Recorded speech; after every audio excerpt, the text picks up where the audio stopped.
La remarque que vous faites, elle est bonne. C'est-à-dire qu'on a passé une première mi-temps, on a rejeté la famille. On a fait une découverte tous ensemble. Le problème, c'est la famille. Ils nous saoulent, ils nous empêchent. On ne peut pas. On ne peut pas respirer. On ne peut pas. Voilà. Ils veulent un Algérien pour un Algérien, un Marocain pour un Marocain. Laissez-nous vivre. Voilà. En plus, vous ne connaissez pas. Vous êtes périmés. Donc ça, c'est la première mi-temps. Deuxième mi-temps, passé 30 ans, on se dit, oulala, au secours. Ma famille, ça fait 20 ans qu'ils ont arrêté de me présenter. D'ailleurs, pourquoi vous ne voulez pas me présenter? Et là, on commence à culpabiliser la famille. On a oublié que c'était nous qui avons dit à la famille, 10 ans ou 20 ans avant, laissez-nous tranquilles. Les mêmes. L'histoire est comique. Et donc là, en effet, on commence à redécouvrir l'intérêt du fait qu'une famille joue son rôle pour faciliter le mariage. Par contre, la famille aujourd'hui n'est pas en capacité, comme il faudrait, pour qu'elle joue ce rôle comme il faudrait. Et là... à moins de comprendre tout ce qui se passe à l'heure actuelle. Voilà. À moins de comprendre, et à moins de comprendre aussi... là où la famille a perdu pied, c'est qu'elle a perdu pied dans sa capacité à apporter aussi un regard objectif sur la qualité d'un homme ou d'une femme.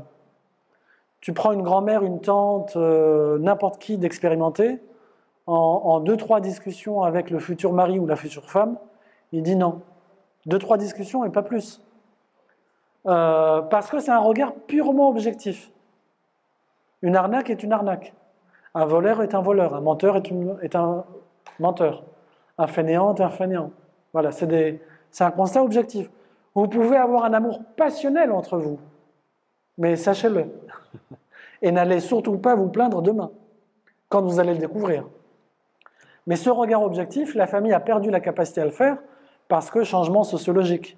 C'est plus les femmes et les hommes du bled, c'est les hommes d'ici et les femmes d'ici. On n'arrive pas à les évaluer parce que là c'est un Chinois, là c'est un Réunionnais, là c'est un Tunisien, moi je connaissais les Algériens. Voilà. Donc on a totalement perdu pied dans cette capacité à connaître. Du coup, il y a une crise de la capacité de l'individu, ça c'est évident. Comme je le disais en voiture, ma conviction personnelle aujourd'hui, c'est qu'un individu normal est incapable, dans la majorité des cas, de faire le bon choix. Il a besoin du regard objectif de quelqu'un qui a la tête sur les épaules, à côté, et qui lui dise « fonce, toi t'hésites, mais elle fonce, elle est très bien. Lui non.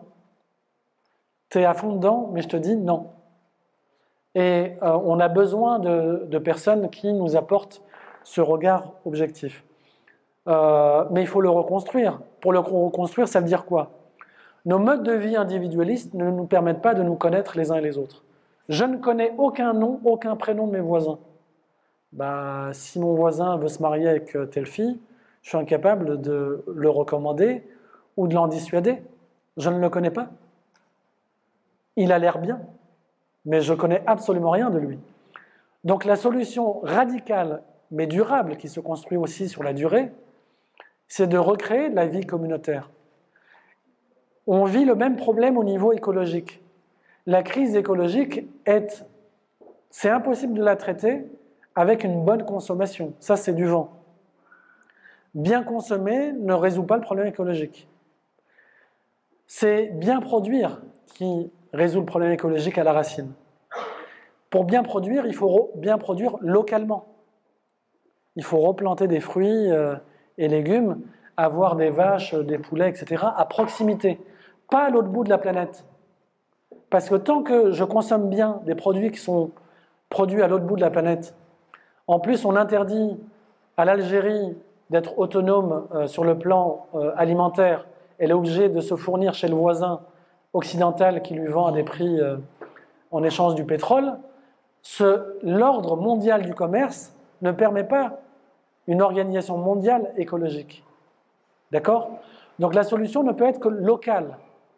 Que des communautés se créent localement, des petits groupes, des petites communautés, des dizaines de personnes, quelques dizaines de centaines de personnes, peuvent recréer les bonnes conditions pour se connaître, s'entraider, se garder les enfants quand il y a besoin de garder les enfants, sans passer par un prestataire. se proposer un homme ou une femme sans passer par un prestataire qui va me déplumer, et ainsi de suite. Il n'y a pas d'autre solution que celle-là, qui est la plus durable, la moins coûteuse en vrai, si ce n'est en temps. Ça demande que chacun accepte de sacrifier de son temps et de le donner à d'autres, même quand le temps que j'ai donné n'arrange pas directement mes affaires personnelles.